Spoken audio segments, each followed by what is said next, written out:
క్షమించండి, బట్ పేషెంట్గా మీరందరూ వెయిట్ చేస్తున్నారు. చాలా థ్యాంక్స్.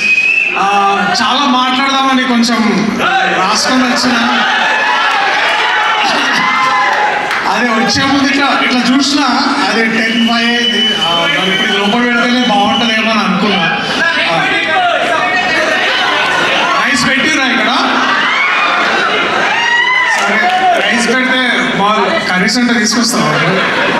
ఓకే, అరేంజ్ చేద్దాం. మేము చెప్తాను అంటే ఇట్లా పర్మిషన్ తీసుకోకుండా అరేంజ్ చేయలేదు, పైసలు నాయ కాదు కదా, ప్రొడ్యూసర్ గారు బేసిక్.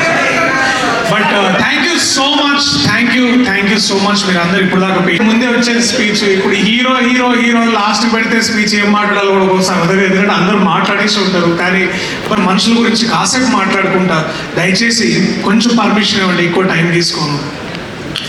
సో బలగం చేసిన తర్వాత అది ఆ బలగం అంటే చేస్తున్నా బాగానే ఉంది, కానీ సినిమా పెద్ద హిట్ అయ్యి అందరు నలుగురిలోకి వెళ్ళిన తర్వాత అది చేస్తున్న ఒక రెవల్యూషన్ లాగా క్రియేట్ అయ్యి అదొక గొప్ప ప్రపంచం అయింది అది.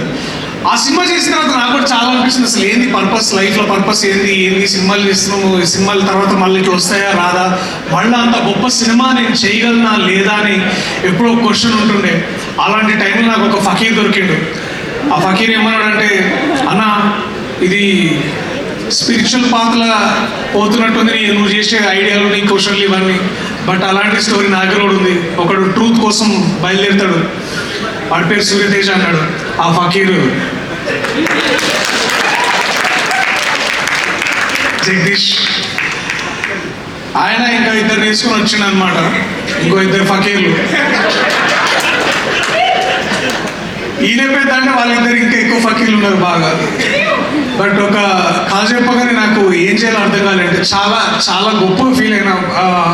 ఇలాంటి ఆలోచన చేస్తున్నందుకు నేనే I'm proud of it Jagadish అన్నా అనుకున్నా, కానీ ఆయనే అనుకున్నాడు కాబట్టి నేను కొత్తగా చెప్పాల్సిన అవసరం లేదు. But I'm really proud of you రా, చాలా చాలా గొప్ప రైటింగ్ ఇది.